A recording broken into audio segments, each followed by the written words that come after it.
Hello everyone. So today we'll be discussing about ICD-10-CM Neoplasm Guidelines related interview questions for freshers. So in this, I have detailedly added the questions which can be frequently asked during the interview. If you are a certified fresher or if you are a non-certified, those who have undertaken this training, please go through these questions. So let's get into the video. Welcome to Learn with Danya. In this video, we'll talk about the most important interview questions for fresher medical coders and how you need to prepare all these questions. So in this, I have detailedly taken each and every topic coming under neoplasm. So let's see what are the questions. First you should know the definition. In ICD-10-CM, neoplasm are classified based on behavior, like whether it is a benign or it is a malignant or it is in situ or it is an uncertain behavior or it is unspecified, and the site, mainly the location where the neoplasm is located.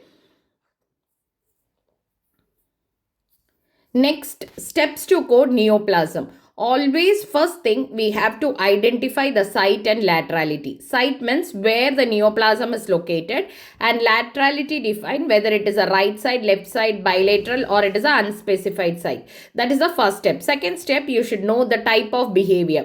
Whether it is malignant primary or malignant secondary or it is carcinoma in situ or it is benign or it is uncertain behavior. Next, we have to locate that neoplasm in the neoplasm table. So it is found in the ICD-10-CM alphabetical index. We have 6 columns for the behavioral type like primary, secondary, in situ, benign, uncertain and unspecified. First, we have to choose the correct code from the neoplasm table. Then you have to cross verify the code in the tabular list. Special neoplasm guidelines, primary versus secondary. If the patient has active cancer, that is live cancer, then you have to code it as primary. Malignancy first, then you have to code for the secondary. If the primary cancer is removed, but the patient is receiving treatment for the secondary site, so secondary site will be the first code and the second code should be for the personal history of malignancy. Personal history is Z85. Next comes chemotherapy, radiation therapy, immunotherapy. All the therapy codes are given. If the patient is coming for taking therapy, primary code should be given for the therapy. Multiple neoplasm means same site, different behavior. We have to code it separately. Different site, code it separately. Overlapping site, mostly we will give the last character as 0.8. Now we'll see the common medical coding interview question. Patient with breast cancer spreads to lung. Which is primary, which is secondary? So the primary site is breast. From breast, it is spreading to lung. So lung is considered as a secondary site. So always identify and code the primary site first if it is still present. Then only the secondary site. Next, coding chemo encounter for colon cancer. What is the first listed code? Here, the patient is admitted for taking chemotherapy. So, the primary code will be for chemotherapy and second code will be for the cancer, colon cancer. Guideline. When the patient comes for therapy, the encounter condition, the first code will be for the therapy and second code should be for the cancer. Tumor of kidney behavior uncertain. Which column in neoplasm table? So we have to go for uncertain behavior column. Uncertain behavior means the pathologist is not sure whether the tumor is benign or malignant. That is called as uncertain behavior. So the next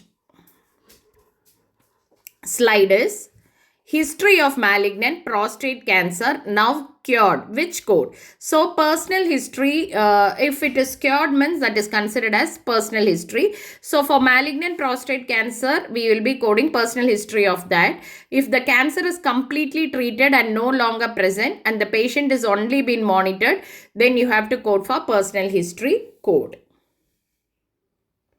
Overlapping malignant tumor of tongue and floor of mouth. How to code? Here the guideline logic is if the malignant tumor overlaps, that is two contagious sites within the same ICD-10 category and no single site is identified as primary. So use the overlapping lesion code. If they are overlapped, then the last character should be 0.8. For example, tongue You can go through that example.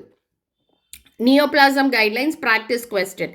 A patient has liver cancer due to metastasis from colon cancer, which is coded as primary and which is secondary. So presently he is having liver cancer, that is because it has been metastasis from colon. So colon is considered as a primary cancer and liver cancer is considered as secondary. If a patient has cancer in both breast, different histology, how is it coded? Code each malignancy separately with its own C50 point dash code because its histology differ. No single bilateral malignant breast code exists when histology is differing.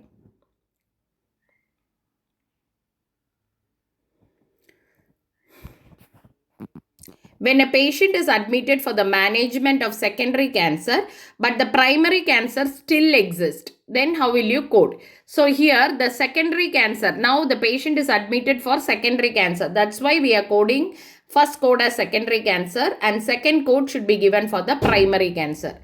We have to see like for which cancer the treatment is given. Based on that, you have to assign your primary code.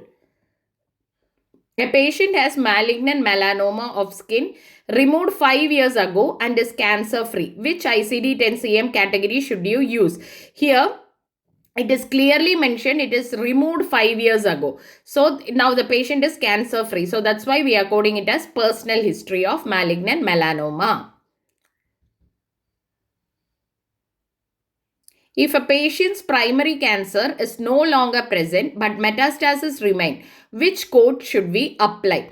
So here patient's primary cancer is no longer present, which means it's been removed, but metastasis is remaining. So first we will code for the secondary site and second we will code for the primary site which is no longer present. That is history of primary cancer.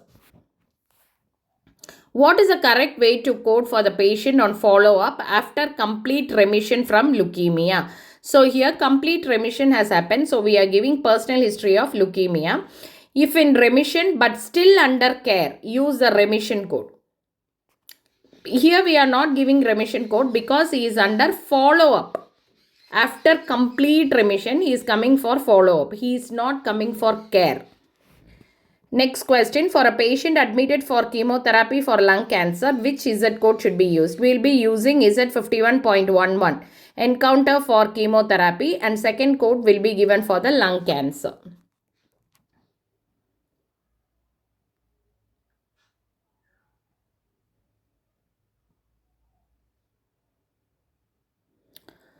How would you code a patient admitted for radiation therapy for brain cancer? Primary code will be given for radiation therapy Z51.0 and second code should be coded for the brain cancer.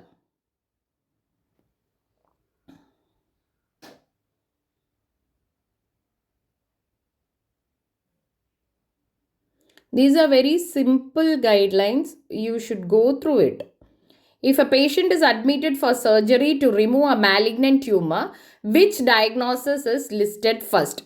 So here the patient is admitted for surgery to remove the tumor. So here we are coding for the malignancy alone because surgery cannot be coded here, right? So we will code for the malignancy which is present for the patient.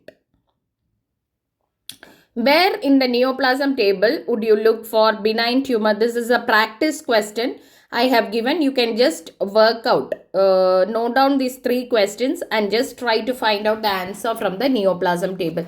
Why I have given this question is, if you are going for an interview, you will be getting practice questions also. So you must be in a position to find out the code correctly. So you can use it for practice. Next question, what column would you use for metastatic cancer in the neoplasm table? So metastatic means what? It is spreading. So it is considered as secondary, right? So we will be looking for malignant secondary column.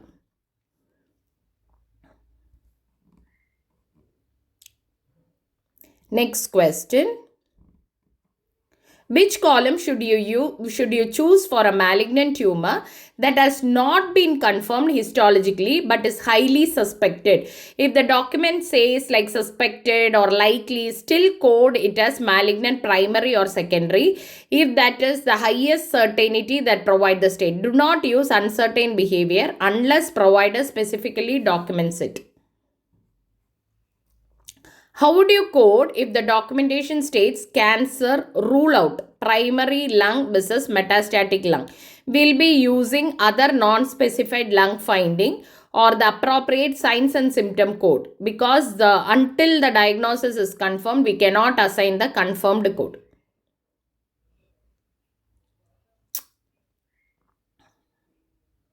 How would you code if cancer site is stated as unknown origin? So here we have two things like disseminated and malignant neoplasm of unspecified primary site. So if it is disseminated means both the primary site as well as the secondary site is unknown. So in this case you will give C80.0, and if the primary site alone is unknown, for unknown primary site you will be assigning C80.1. What is a sequencing when the patient is admitted for anemia due to cancer? So the primary code will be for the malignancy and secondary code will be for anemia in neoplastic disease, D63.0. So when you're, I have not mentioned here, but when you're saying about second code anemia, you have to say anemia in neoplastic disease, okay? Last question, if a patient is due to chemotherapy, what is the sequencing order? Anemia due to chemotherapy. So first we'll be coding first we should code for anemia here, okay? Second, you have to code for adverse effect of anti-neoplastic therapy, and third code should be for any other additional malignancy. Here the sequencing is wrong. First you have to code for anemia, second you will be coding for adverse effect, third for any additional malignancy. Finally, interview tip. First, you have to identify whether it is a primary or is a secondary. Apply the guidelines and choose the correct neoplasm table. Check for the history codes. Know the overlapping site rules. That's it. So that's all about neoplasm guideline related questions. Thank you so much for watching. I hope this session helped you to understand the key concept and boosted your confidence for the medical coding interview. If you found this helpful, don't forget to like, share and subscribe Learn with Danya for more interview focused content. And if you are preparing for your medical coding interview, we have a personalized guidance training as well as placement support. Please feel to connect in the given number. Thank you so much for watching. Take care and bye-bye.